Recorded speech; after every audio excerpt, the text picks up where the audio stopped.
Third Kalpa, visitors from other worlds. I did get caught up in that strange journal, but that incident in Ginza has forced me to pay more attention to what he is doing. Not that I mind, it would be remiss if I missed out on witnessing these events, so this should be it, finally. He is what I've been expecting, and even what I have not expected. I don't even care that he got the star key early. Tricking angels, already defeating one of the gods, I shall have my demi-fiend at last. Still, there are few things to smooth over. He's lost faith in his teacher, I say, looking to the puppet servant with me. You would be a detriment now. She is nothing but a puppet. I have her bow before she fades entirely. Some little things are better done than not, even if I am the only witness. As for this puppet, a wheelchair-bound old man, well, it is my puppet. I can do with it what I like. This stage is now set, a charming little parlor made for relaxing socialization. Naoki might not know the stage directions, but I'm sure he'll follow them all the same.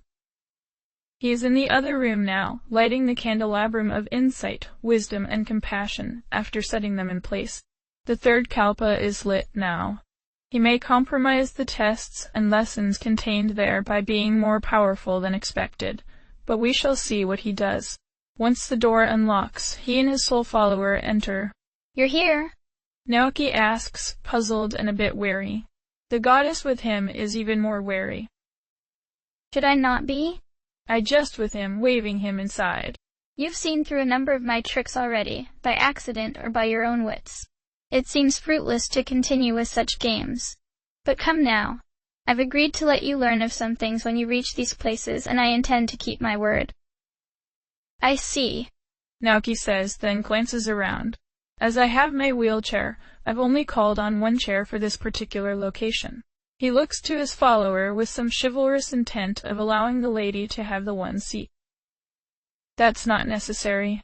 You've also accomplished some great things recently, I tell him, distracting him from the courtesy. You do me proud, and I feel you should be rewarded. Amaterasu. Yes? She asks, unsure of why she's being called upon and uneasy with it. And that's the problem. Like the mannequin prophet, she would sway my demi-fiend from choosing my side. This is much more easily corrected in a way that won't seem against Naoki. A loyal demon is one to treasure. You have a powerful form now, but I feel there is something more fitting that you could be. Before she can object, I snap my fingers. An energy like demon evolution surrounds her, but there are few who can accomplish this kind of transformation of another. She needs to become something with no qualms with me, and someone who will have complete faith in Naoki to continue supporting him loyally, whatever he chooses. I've decided on the form she first met him in, Pixie, but as one that is far more than any other pixie could dream of being. Oh? She spins around in the air, familiarizing herself again with the motions of a tiny body. Hey, I'm back to a pixie again. I don't think normal pixies end up more powerful than someone like Amaterasu, Naoki says, impressed at that. Actually, I'm glad to have you back. What are you talking about? I've always been by your side. Pixie giggles, then puts her hands behind her back. Well, okay, I guess I still have to do the thinking. I am Pixie of the Fairy Clan. Treat me gently, okay? Once they take a seat, Pixie on his shoulder, I decide to go on with the lesson. I have heard that you wanted to learn more about Erdia. Are you still interested in that? He nods. Yes, people have been calling her a false god, and then there's that unborn god Isamu called. Beings like that seem like they shouldn't exist. In a normal realm, they indeed shouldn't exist. But this is the Amala universe, where many possibilities converge and gods are frequently called upon. The chance to regain full divinity, or even just acceptance and believers, that is enough to draw many gods to this birthplace of world. What they don't realize is that this influence they are offered is an empty promise that may only be held for a generation of humanity, which is hardly any time to a god. As for Eradia specifically, I tap my cane against my hand, another small gesture that should be familiar to him. This is a story from a world where magic existed, but was believed to be formed only from evil intentions. A society of witches managed to thrive for several generations, but in time was uncovered by zealots, who wished to eradicate all traces of magic from the world. The witches were hunted down and persecuted without mercy, no consideration for how they actually used their powers. As the gods of that world failed them, the witches began to pray for a new god to come to their aid with the last of their hopes. From those prayers, Aridia was born, and the hope of the witches was restored.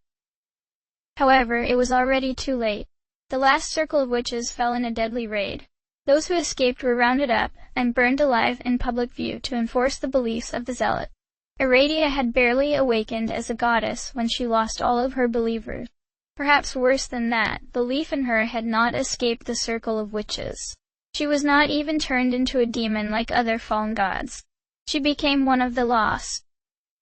When conception occurred, Aridia was still present enough to manifest in that vortex world.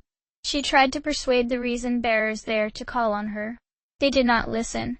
For you see, Aridia had so little power that all she could grant was hope. She has no ability to fulfill hope, not even small hope. She was left behind here in Amala, to slowly go mad like many of the other false gods who were cast aside like herself. Only those blinded by desperation would call on her, as most humans can realize how little she is capable of. I only know this tale because she has been particularly driven to become real.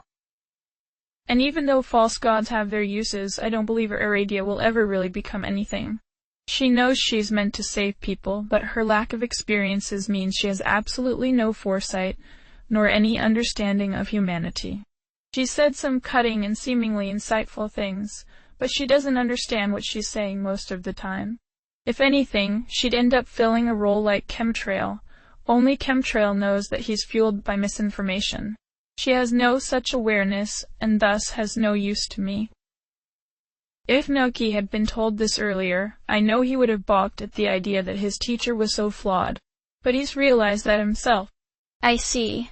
Then what about unborn gods like Noah? They also exist because of the peculiarities of Amala. I tell him. Recall that I said Aridia brought hope to a circle of witches. These witches prayed to her, discussed her, and shared belief in her. That is how she was born. But let's say someone has a strong belief in something and never shares it. They believe some being gives them greater luck, or is watching over them and helping them succeed.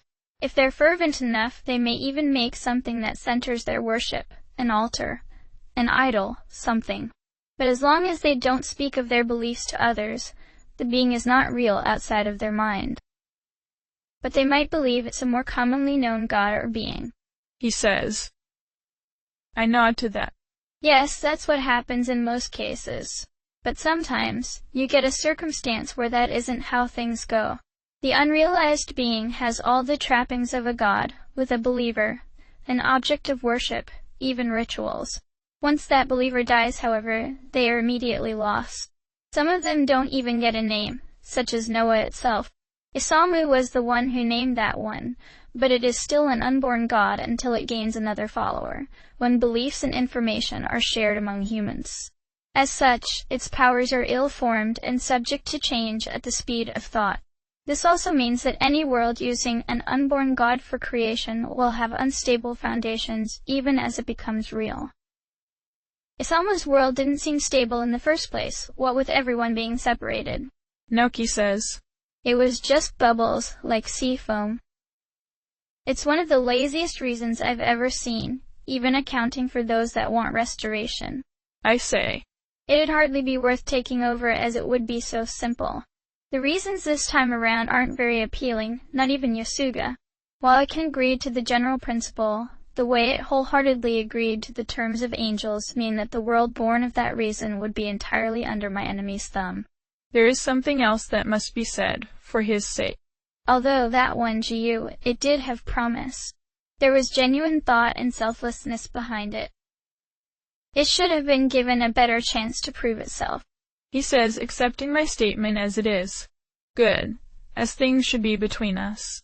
But that is proof that this whole game of creation is rigged, even though it gives every appearance that it isn't.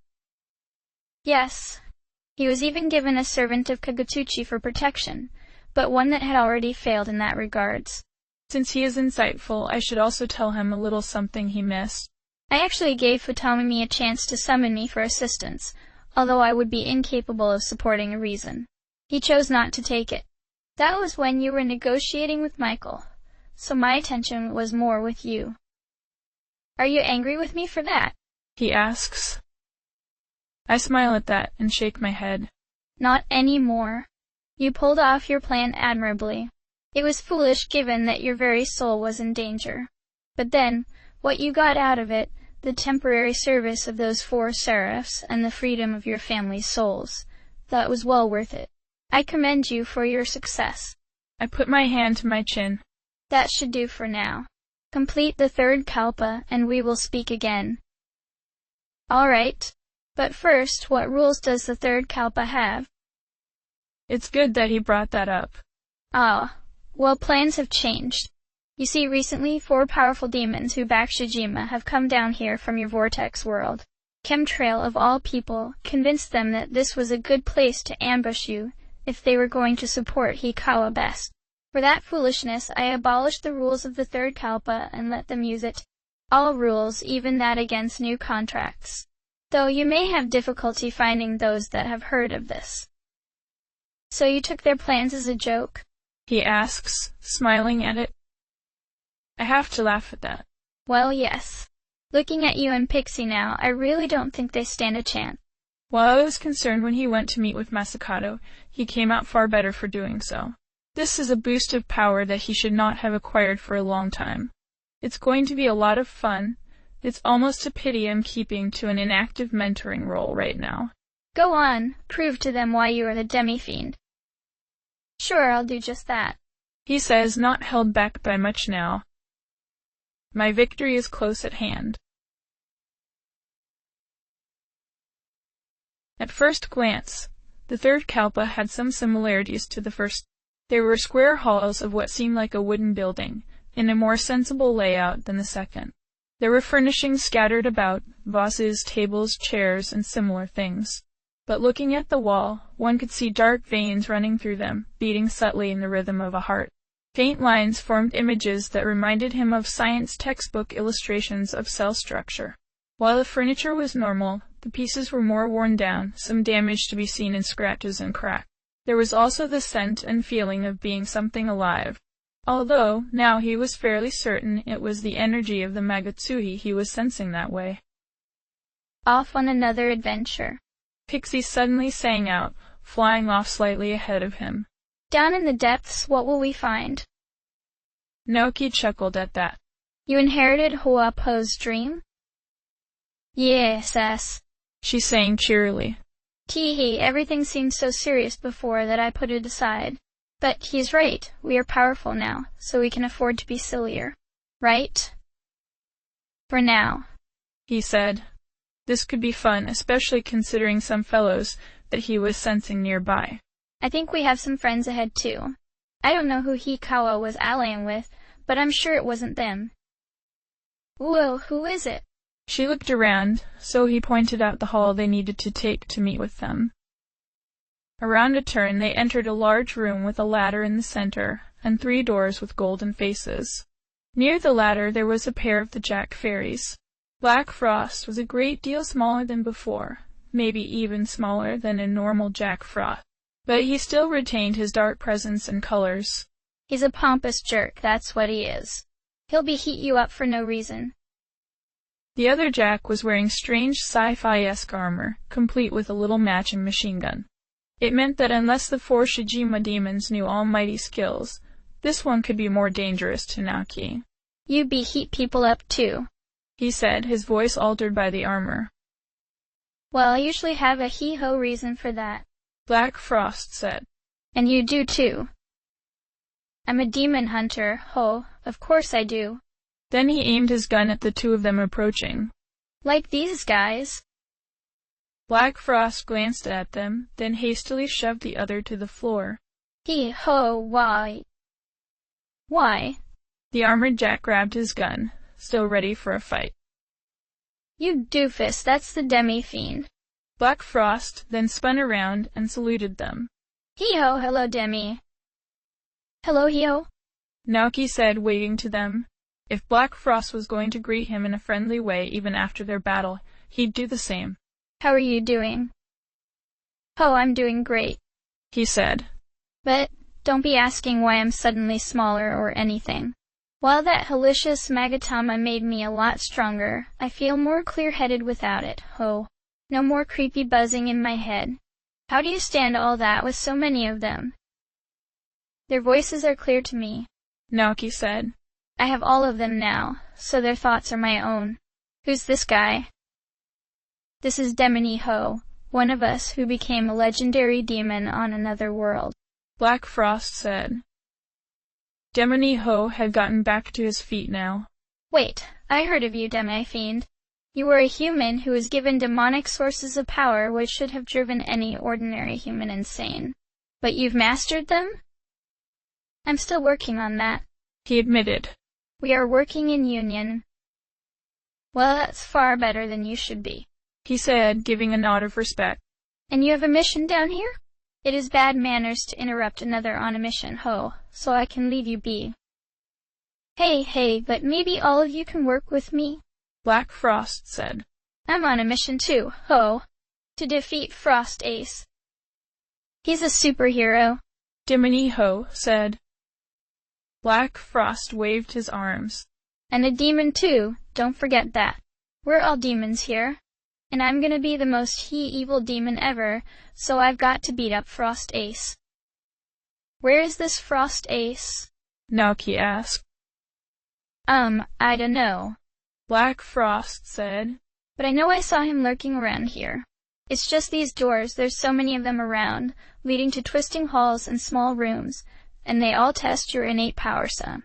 I can pass some of them, but I got lost and found one I couldn't pass. It warped me to a dark place, and I had to fight my way back here to the beginning. Did he go downstairs? Naoki asked, pointing to the ladder out in the open. Not that way, Demone Ho said. I just came up from there. It's a dead end due to one-way doors in the lower maze. And there's most of these face doors down there too, along with the group of powerful demons. I think they're hunting you. Nodding, he said. I was warned about them. Who's down there? The armored Jack tapped his chin. I know, ho, that I saw Cert down there, definitely. Not sure of the others. And you just left him down there? Black Frost asked, shaking his head in disbelief. Sheesh. What kind of hick demon hunter are you? He'd freeze easy and quake before our magic. I'm not after easy targets, Demone Ho said. I'm looking for a challenge to match my hero. Frost Ace would be a challenge. This could go on for some time, since he could make contracts down here, Naoki said. I have to get through 3 more Kalpas to complete the challenge that's been given to me. There's going to be a lot of powerful demons for certain out to fight me, so some of them might unwisely shrug you guys off. Ooh, you got that right, Black Frost said. They shouldn't ignore us. So why don't both of you tag along with me and we'll face these challenges together, he said. The rules have been altered, so we can make contracts here in the labyrinth. Black Frost bounced and saluted. Hee-ho, of course, Demi. We're still friends, right? And you did help me get this powerful. Sure, I still consider you a friend, Naoki said. As long as he didn't have ambitions to steal the Magatama back, even if it would be impossible now. The two of them then shook hands on a contract. Meanwhile, Demone Ho had been thinking. Well, my hero did go around with a group, he said. Okay, I'll come along too. And there's another demon hunter, demon around this level here, that we can look forward to. He's a fun guy, and if he realizes his next big target is after you, he should agree to travel with us too.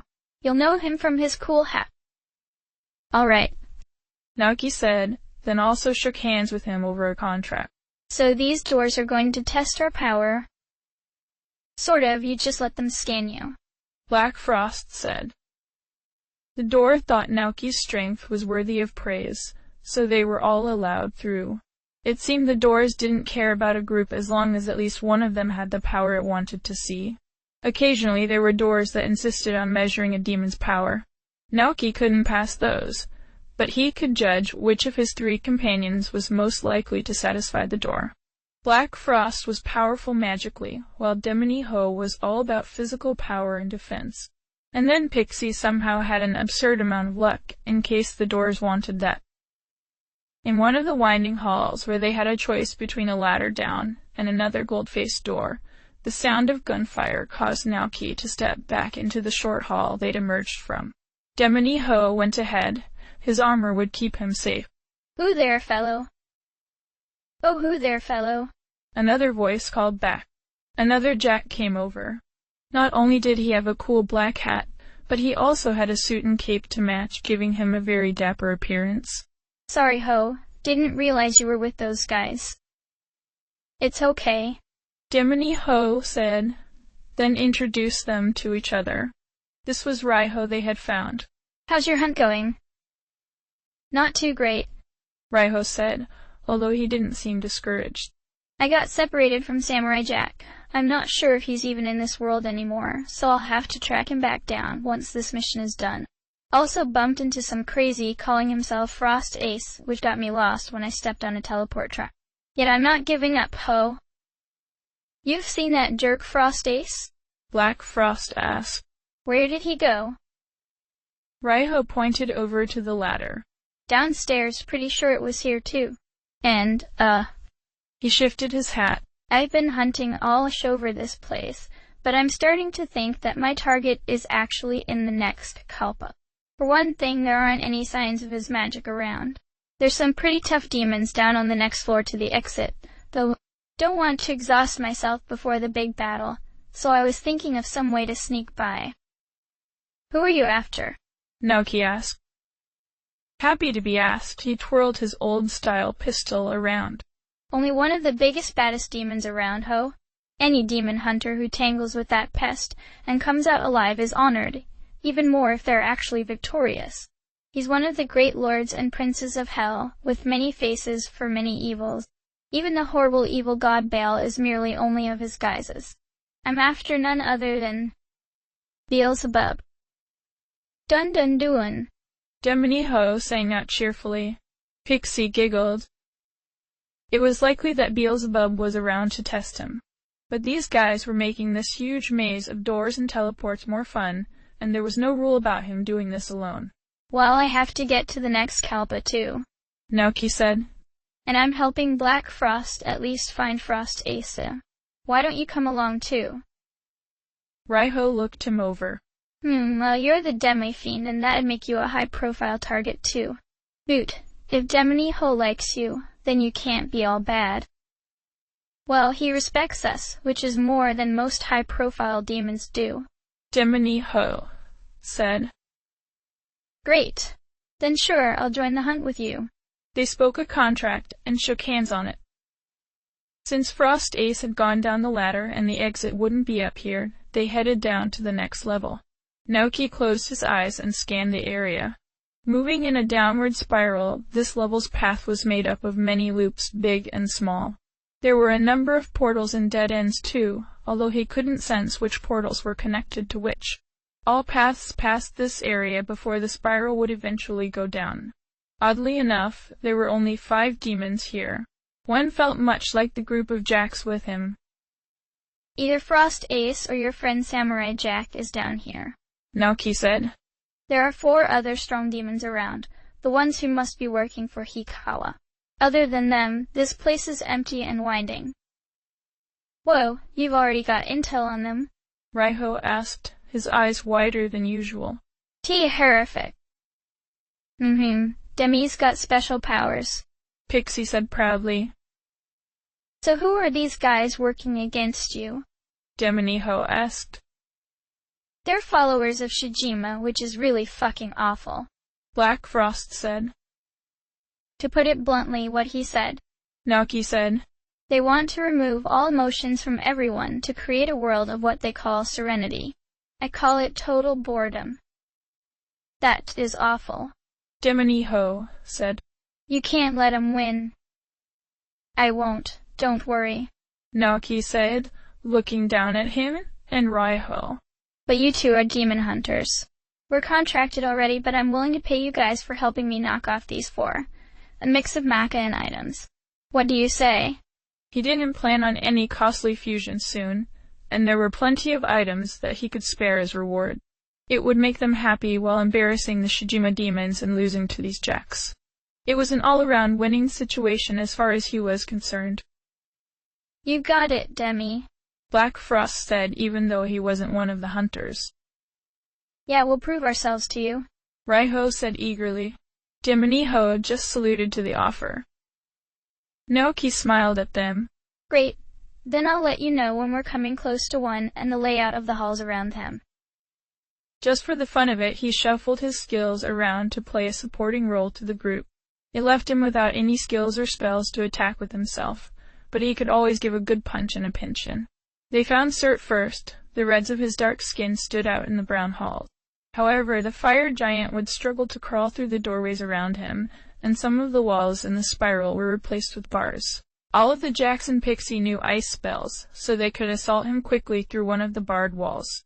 Cert fell before he got more than one bar out to reach them. They found Mata next. The blue-skinned god made strange dancing movements as he walked around, his fiery aura illuminating the dim hall. If Naoki had run into Mata much earlier, he could have been trouble as physical attacks would actually heal him. The guns Demoniho and Raiho would also heal him, so he warned them about that. But against another flurry of ice magic, he fell as well. They didn't even give Mata the chance to see them, nor Mitra, who also had the misfortune of being weak to ice. Near the end of the winding level, they found both Mott and the other jackal. He wore silver armor and a white cape, making him Frost Ace. You are he-evil, and so you must be stopped, Frost Ace declared, hovering after Mott. Mott was floating too, seemingly nothing but an ornate golden sarcophagus. And you're nothing but an annoyance, a fly to swat away, he said, shifting his lid aside. A decayed black arm emerged. Be gone. He then slowed down time with Beast Eye to avoid Frost Ace ramming into him, then used Makakaja to make himself more powerful. That was a dangerous skill. They'd have to take Mott out quickly. But then Mott used Beast Eye again, keeping his altered time going to keep raising his power. Even though Naoki and his followers were out of sight, they were still in range for this. Mott then blasted Frost Ace with Megadolayan twice, knocking him to the ground. Black Frost was snarling now. Odd when he seemed so against Frost Ace. Perhaps it was a feeling that only he should defeat Ace. The time distortion was fading, but they'd need to move quickly to stop him from using it again. Mott would not resist physical attack. Naoki used Torikaya as soon as he could, then grabbed Black Frost and hurled him at Mott's back. Thankfully, Black Frost caught on and curled himself up to hit as hard as he could. It knocked Mott right onto his lid, getting a startled yelp out of him. Black Frost posed darkly on Mott's back, glaring at Essie. Hey, don't you go falling to anybody before I can beat you up.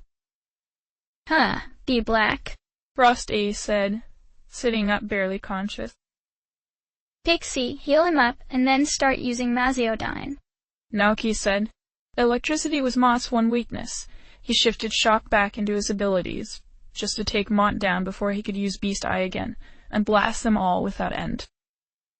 Gotcha, she said, using Meteora Hand while Demoniho and Raiho joined in on attacking Mott. Thankfully, they got him down before Mott could make another move. Hoo, that was embarrassing, Frost Ace said, still sitting on the floor despite being healed back up. A hero shouldn't be the one being saved. Right, but I'm your villainous rival, Black Frost said. Nobody else gets to defeat you, got it? You better shape up. Frost Ace looked at him. Huh, you did save me. Yes. I knew you had a heart of gold. What? Black Frost stomped a foot down, while Demoniho and Raiho snickered behind his back. No way. I have a heart of black ice and a soul of complete burning darkness. I'm he-evil. I only stepped in because I want to beat you up myself. You were hanging out with a hero in Demoniho, Naoki pointed out. Well, that's only because I was going to turn him against the others, Black Frost said, crossing his arms over his chest. And then I stuck around 'cause if I get to defeat Beelzebub. Dun dun dun, Raiho added in with a fist pump. Then they gotta recognize me as a powerfully evil demon. Black Frost finished. Hold on, you guys are going after Beelzebub? Frost Ace asked. Dun doin'. Demony Ho said, also pumping his fist in the air. Sure we are. Raiho answered. It'll be a challenge for us all, even Demi-Fiend here. So we're gonna make it epic. If you're gonna have an epic battle against Hey Evil, then you gotta have a superhero along. Frost Ace said, hopping back into the air. Let me come. Great, as long as you don't mind Demi-Fiend being the leader. Raiho said. That's fine, he said, flying over to Naoki's side. You mind? No, it's going to be fun and epic with all of us working together. Naoki said, then made a contract with Frost Ace as well. Well, I guess we can work together for this battle, just because Demi thinks it's a good idea.